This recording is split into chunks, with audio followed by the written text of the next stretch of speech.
Puente Francisco del Rosario Sánchez, comúnmente conocido como el Puente de la 17. Nos hemos apersonado y hecho un descenso junto al ingeniero Joel Neco y al arquitecto Luis Taveras. Estaremos realizando una inspección visual de qué acontece aquí en este puente. Vamos arriba, ingeniero. Sí, aquí como pueden ver, estamos del lado del aproche oriental para comenzar desde allí nuestra observación visual de los elementos estructurales del puente y como pueden ver quizá podamos apreciar los trabajos reactivados de rehabilitación del mismo. Acompáñanos. Vamos arriba.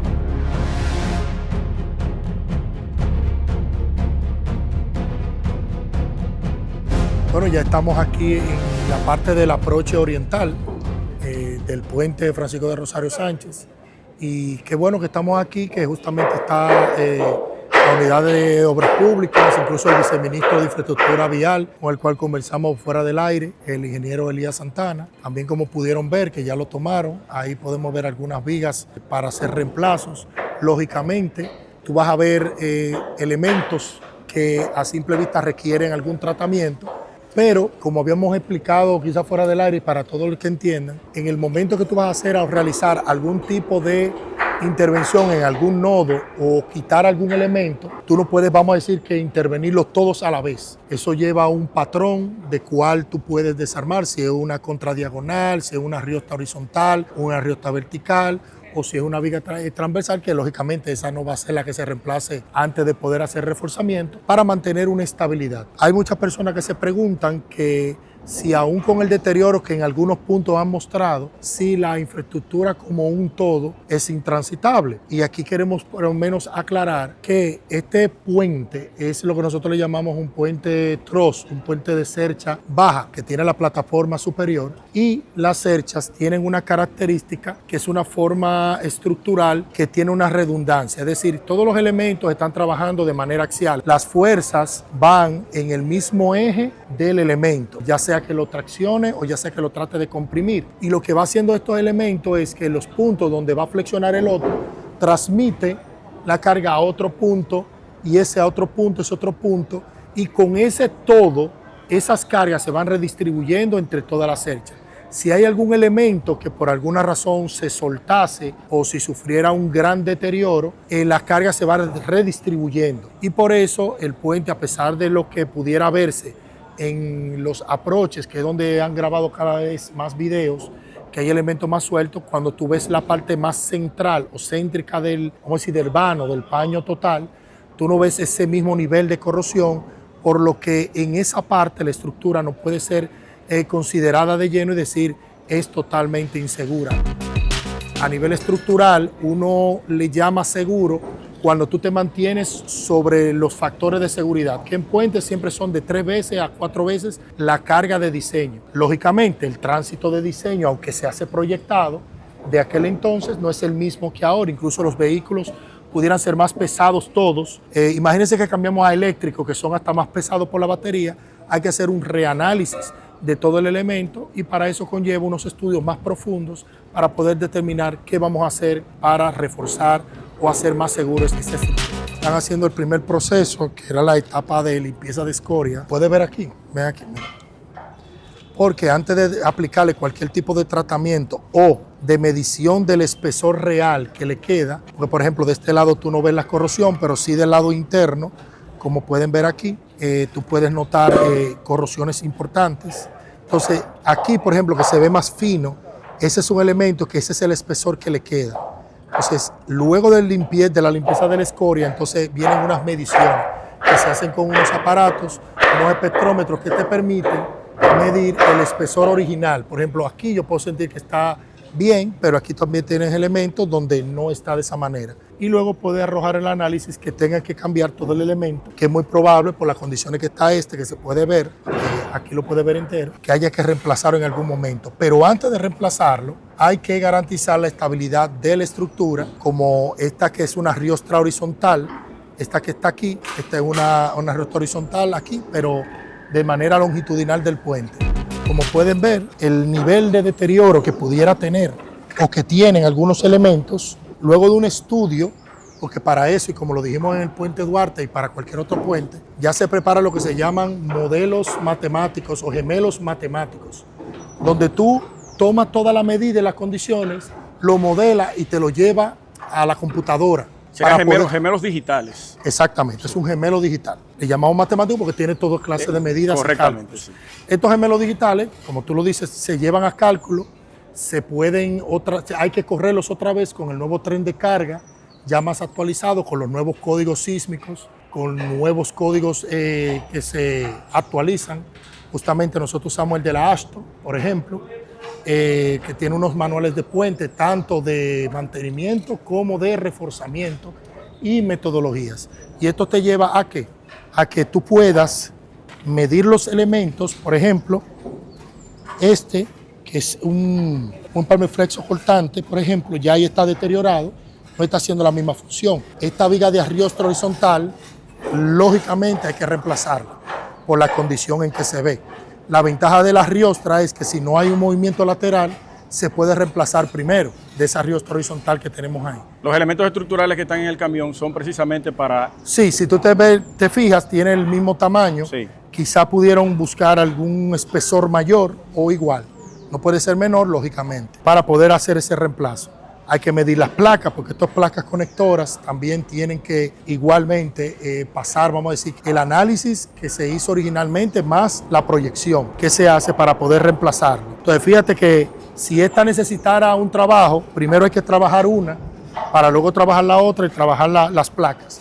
Tú no puedes simplemente quitar la placa, tienes que buscar un método de cómo compensarla. No se pueden trabajar al mismo tiempo todos los nodos. No, no se puede porque justamente eso es, vamos a decir que, bueno, los estudiantes de arquitectura cuando le dan los cursos de poder analizar las estructuras, le dan una competencia de armar cerchas con palillos, que son palillos. Correcto. Y se suben arriba, le dicen, no, vamos a subir un bloque, vamos a subir a alguien, a ver si resiste con elementos que son endebles, pero por la posición que se colocan, transmite la carga y permiten entonces cargar. Tú no puedes, por ejemplo, si tuvieras que trabajar toda esta parte del trozo de la cercha, quitar todos los elementos para después poner otro.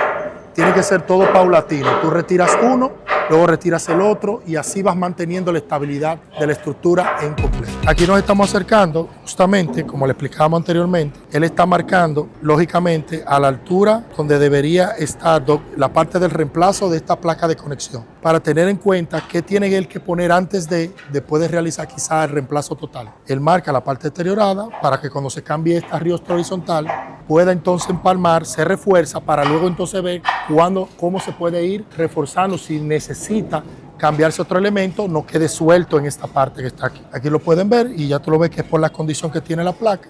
Entonces él está marcando donde tiene cierta resistencia para entonces poder hacer el trabajo de la arriostra. Se corta aquí y luego se empalma con la nueva. Sí, y se le tiene que poner una placa, o sea, tiene que haber una sustitución. Puede ser que se quede permanente o en el cálculo tú lo pones porque no sobra. Tú pudieras ponerlo y luego si requiere que esta placa, por ejemplo, esté un poco deteriorada como se siente del lado interior, haya que reemplazar. Aquí estamos para darle una visual de nombres de los elementos. Por ejemplo, como le dijimos antes, esta es una viga de arriostra horizontal que comúnmente, por su posición, se le dejan estos huecos de drenes para que el agua que se acumule pueda salir. Lógicamente, parece que ya con el tiempo el agua se fue acumulando y por eso ustedes ven que paulatinamente en ciertos sitios los elementos que se han visto más deteriorados son justamente las vigas de arriostra horizontal por su posición y que ustedes ven que se ha ido deteriorando. No, esos muchachos están trabajando, hay que dejarlos trabajar. Sí. Nosotros estamos en el Aquí, medio. por ejemplo, tenemos las vigas diagonales y contradiagonales, que son las que la gente le dice las crucetas, pero no es el nombre. Estas son las ariostras verticales y esas que ven arriba, que son súper importantes, son las vigas transversales y estas que van en la misma dirección del puente son las vigas longitudinales. Lógicamente, estas son las que llevan la mayor carga, pero la van transmitiendo de manera axial a estas importantes que ustedes ven allá, que son arriostas de mucho mayor espesor y dimensión. Llévelo suave al público. No, le estamos explicando. Si yo tomara una visual hacia allá, noten que el deterioro se ve mayor desde aquí, que estamos en el approach. Approach es la zona que estamos en zona de tierra firme, antes de entrar a la zona donde están los pilares que están dentro del río, y es que aquí ustedes pueden notar que hay mayor corrosión que en los otros elementos que vamos viendo. Fíjense, si fuéramos a hacer una visual del color marrón de la corrosión, cuando tú te vas llevando más al centro, tú lo vas viendo un poco más disminuyendo. Eso es una buena noticia para ver el elemento como un todo, porque esta cercha de este puente hay que verla como un todo. Si ustedes se dan cuenta, tienen redundancia, porque aparte de las contradiagonales, tienen estas otras arriostas horizontales para darle mayor estabilidad al elemento, para que esta cercha incluso ayude a la otra en esa transmisión, y eso es para evitar el movimiento que se da, que lo vimos en el levantamiento del puente Duarte, en uno de sus elementos, donde chocaba. Lógicamente, este no es pernado como el otro, sino que este tiene totalmente soldadura. Ojo con esto, no quiere decir que la soldadura es más segura, la soldadura incluso es más frágil a la vibración. Cuando tú tienes ese movimiento, tiende a quebrar soldadura. O sea que puede ser que elijan un método ahora mixto que lo pueda arrojar el diseño para poder entonces reforzar.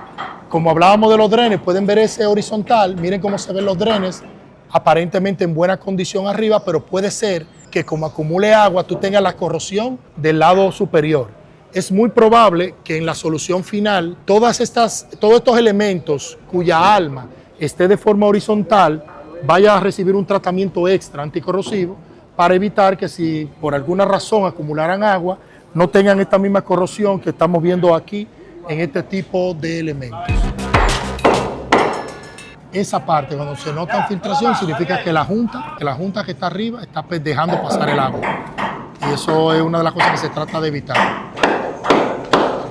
Aquí, como pueden ver en la parte superior, también tenemos un tipo cercha en todas las, vamos a decir que las vigas horizontales, que sostiene lo que se llama el tablero, que es donde está, vamos a decir, la losa de todo el tablero del puente, donde arriba está la capa de rodadura de los vehículos. Por debajo es en metal, luego lleva una capa de hormigón y luego arriba se le pone el hormigón ya de rodamiento, que puede ser flexible, que en este caso es flexible, que es asfáltico, o pudiera ser que se elija que fuera rígido. Lógicamente el flexible es mejor por un tema de la flexibilidad natural de este tipo de elementos. Y lógicamente cuando los del sistema de drenaje superficial fallan y se acumula agua en los puentes, tienden entonces a meterse el agua debajo de la capa de rodadura y a causar oxidamientos en el tablero. Lógicamente ese es un tente ahí no adecuado, que tiene unas placas que normalmente son en acero galvanizado. No debió de ser, debió ser un acero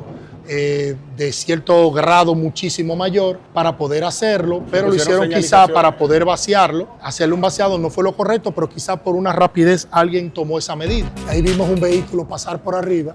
Es una parte del tablero donde ya la oxidación se llevó el metal. Podemos ver el armado de la malla electrosoldada, el hormigón que le hablamos ahorita y la capa de rodadura que está encima de eso. De ahí es que vienen, lógicamente, los pedazos de hormigón que han dicho que han caído. Tenemos muchos parchos hechos, algunos inadecuados, lógicamente, como aquellos rojos que se ven allá, que es acero negro, pero ahí se ve que está un poco suelto. El de la izquierda está bien soldado, pero entonces tiene un letrero que fue usado como si fuera un encofrado para poder vaciar, pero debió de tener una placa de acero. Y así vemos algunos reforzamientos que a lo largo del puente lo podemos encontrar en el tablero. Ingeniero, esos desagües que se ven sin una terminación hacia abajo, ¿afectan a la estructura?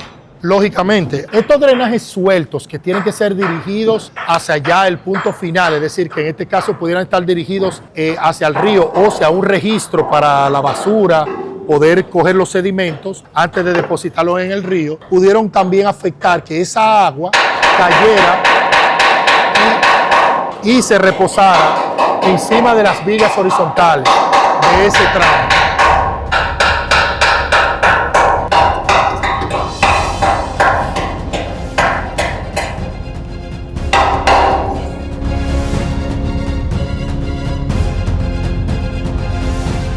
Bueno, vamos aquí a la parte debajo del puente para tocar un tema que nosotros hemos sido críticos y coherentes. No podemos decir que tú sientes peligro cuando tú has decidido mudarte debajo de un puente que dicen que tienen tantos años que se están desprendiendo piezas. La imprudencia es vivir aquí. Todo el mundo sabe que esto va más allá de un flagelo social económico. Hay muchas cosas que son oportunismo. Yo en esa parte soy crítico, lo puedo manejar de manera personal la opinión, y es que no debería haber nadie viviendo aquí. Ya sabemos, y ahorita vamos a constatar que ya del lado occidental ya se retiraron las viviendas que estaban allá, pero esas aún permanecen, aún con los trabajos en el día de hoy que se están haciendo, ellos permanecen de ese lado. Hay inclusive hasta una vivienda de ese lado que parece que le tuvieron que hacer una alteración para drenar por aquí atrás el agua, porque ahí hicieron una vivienda debajo del puente. Aquí tenemos vivienda que justamente su techo de zinc, si se cae un elemento no lo va a parar, pero no se han movido todavía. Estamos aquí para que nos den una información sobre el encargado de esta obra, sobre el mantenimiento del puente. No, le recalco, yo no soy el encargado de la obra. Entonces esta parte de aquí, como pueden ver, hace rato debieron de haberse quitado. Porque, por ejemplo, mira, si hay que trabajar este elemento de conexión, que así se le llama, donde confluyen las arriostras longitudinales horizontales y las transversales horizontales de la parte baja de la celcha, ellos no deberían de estar ahí. Pero a pesar de eso, no se siguen moviendo. O sea que es un llamado a que la ciudadanía entienda que mantenerse aquí es una imprudencia. O sea, no podemos alegar, ¿verdad?, de que es un peligro cuando usted se mantiene ahí por años y lo que hace es que ralentice esa clase de trabajos. Fíjense que como la realidad de las placas horizontales, de donde están los nodos, como vamos a decir que el deterioro, a medida que se va acercando al centro, o está en unas condiciones regulares, más que en las zonas que están ya desde el último pilar hacia el aproche, que es otra realidad. Pero lo que vemos más común es los elementos que tienen el alma horizontal, son los que más están deteriorados. O sea, es una constante que hemos visto y eso es un tema de la acumulación de agua encima del alma.